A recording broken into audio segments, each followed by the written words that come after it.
Let's start a new chapter now, capital budgeting techniques. In this chapter, we have the following important topics that we need to cover.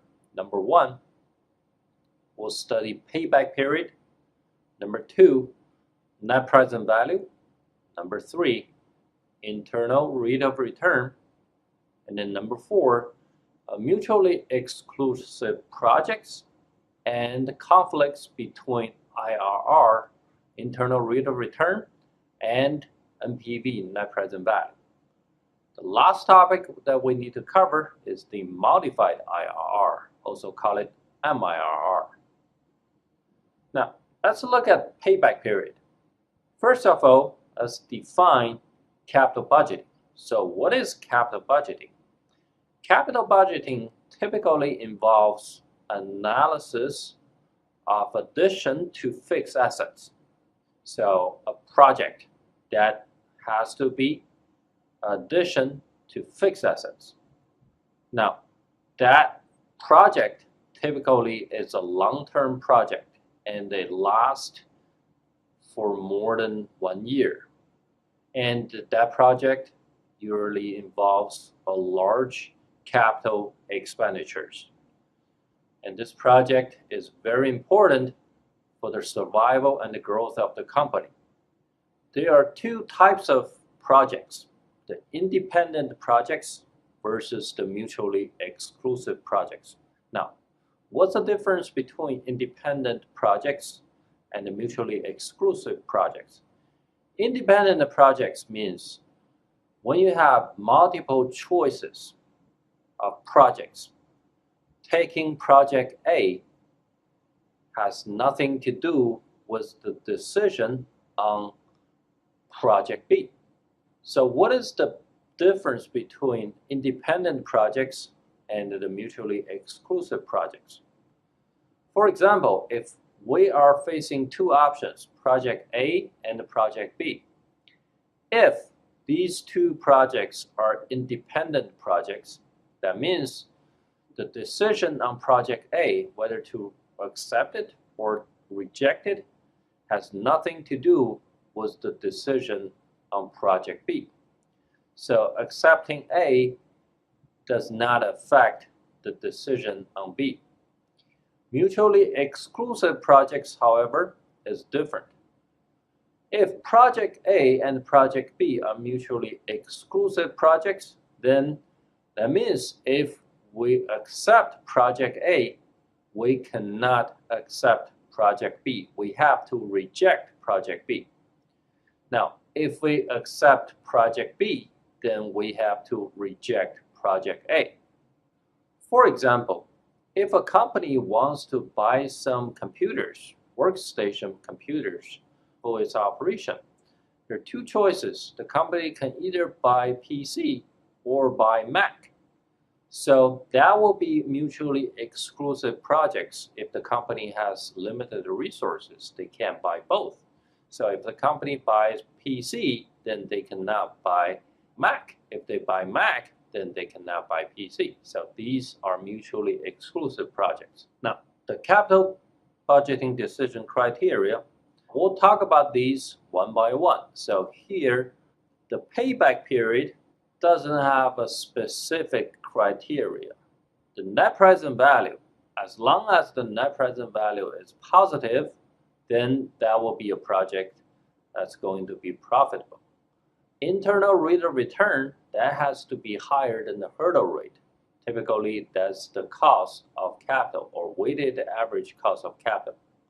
Now, modified internal rate of return use the same criteria as IRR. So as long as the modified internal rate of return is higher than the hurdle rate, the weighted average cost of capital, then we accept the projects. Now, let's look at the numerical example. So here is our project. We buy a new equipment to replace an old one, which was purchased 3 years ago and has 4 years of life.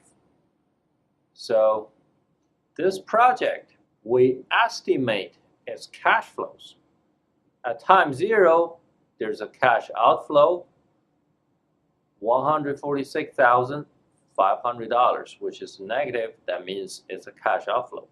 Year 1, there's a cash inflow, $87,750. Year 2, Year 3, the cash flows are the same, $95,250. The Year 4's free cash flow is $148,250. Now, let's look at the payback period. So what is payback period? This is a quick and dirty way to evaluate a project. Basically, it's how long does it take to get my investment back? How long does it take to get my money back? So based on our example, the cash flows on the timeline, we have 5 of them, starting at time 0, goes to time 4. How long does it take to get my money back? At time 0, our investment or the cash outflow is negative $146,500. So how long does it take to get this investment back? How long does it take for the project to break even, to get that $146,500 investment back? So to calculate the payback period, we need to calculate the project's cumulative cash flows. And the payback period typically ignores the time value of money. Notice here on the timeline, Year 1 we have a cash flow, Year 2 we have a cash flow, Year 3 we have a cash flow. And these cash flows are the cash flows in the future. So their present values could be very different than the cash flows themselves.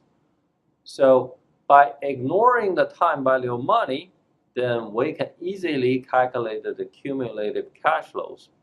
And here we see the cumulative cash flows is already calculated.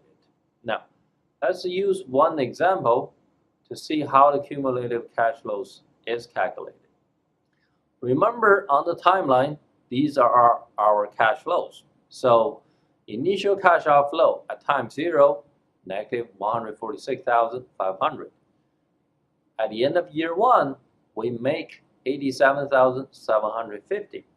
So the cumulative cash flows at the end of Year 1 will be the negative $146,500 plus $87,750.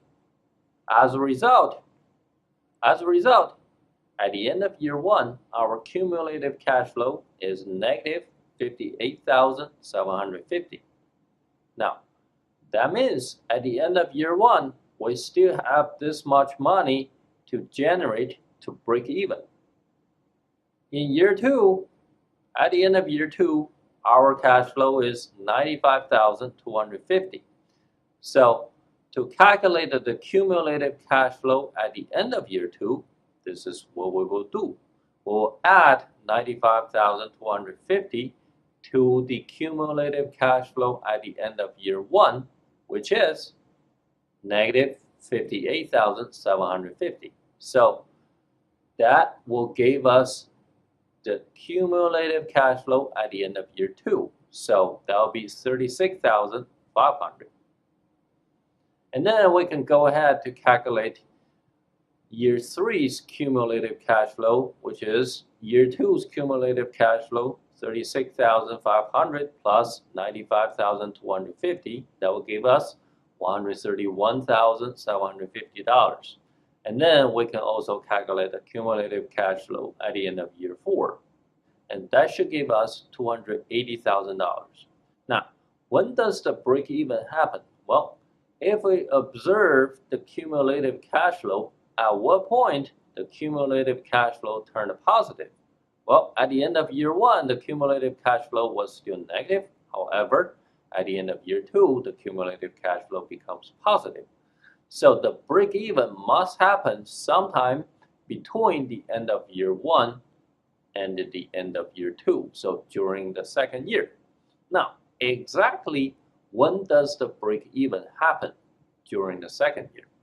Well, at the end of Year 1, we still have $58,750 to generate to make up the investment.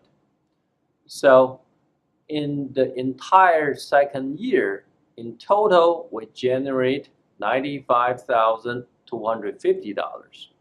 So when does the break even exactly happen? Well, it happens sometime after year one. So 1 plus, and then $58,750 divided by the total amount of cash flow we generated in year two, which is 95,250. So that will be 0.6168 added to 1. So exactly the payback period or the break even happens at 1.6168 years. And here we did not consider the time value of money. We ignore the time value of money. So by ignoring the time value of money, the payback period is about 1.62 years. Now, some people argue that this ignores the time value of money. If the discount rate is really high, then actually the payback period will be much longer than 1.6168. And that is a very reasonable argument. So to improve the payback period, people come up with the discounted payback period. So what is the discounted payback period? Well, when we have all the cash flows, the future cash flows, let's first discount them to get their present values. After we get their present values, let's use the present values to calculate the cumulative cash flow and figure out exactly when the break even will happen. So first, let's calculate the present values of these future cash flows. So remember the year one's free cash flow is $87,750. Now, what is the present value? Suppose the opportunity cost, the weighted average cost of capital, if that's 10%. So if the financing cost of the project is 10%, then at the end of year one, what will be the cumulative cash flow? Well, first, let's calculate the present value of year one's free cash flow, $87,750. That'll be $87,750 divided by 1 plus the hurdle rate or the weighted average cost of capital, 10%. So $87,750 divided by 1 plus 10%. And that should give us the present value of the first year's free cash flow. So the first year's free cash flow's present value using 10% of weighted average cost of capital, that will be $79,773. And year two cash flow's present value, that will be $95,250 divided by 1 plus 10% to the power of 2, because this is a cash flow at the end of year two, so you need to discount it for 2 years at 10%. And that should give us a present value of $78,719. Year three, again, $95,250, that's year three's free cash flow. Discounted at 10% for 3 years, so divided by 1 plus 10% to the power of 3. And that present value should be $71,562. Now, year four's free cash flow is $148,250. So discounted at 10% for 4 years, that will give us the present value of this free cash flow.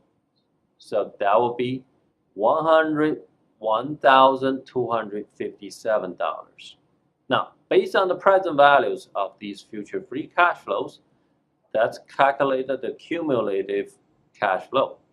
Now, at the end of year one, what will be the cumulative cash flow? Well, initial investment is negative $146,500 added to $79,773, which is the present value of the first year's free cash flow. That will give us the cumulative cash flow at the end of year one. So that should be negative $66,727. Now, at the end of year two, what will be the cumulative free cash flow? At the end of year two, we have the present value of the second year's free cash flow, $78,719. Add that to the cumulative free cash flow at the end of year 1, which is negative 66,727. So we'll get a cumulative free cash flow at the end of year 2. That'll be $11,992.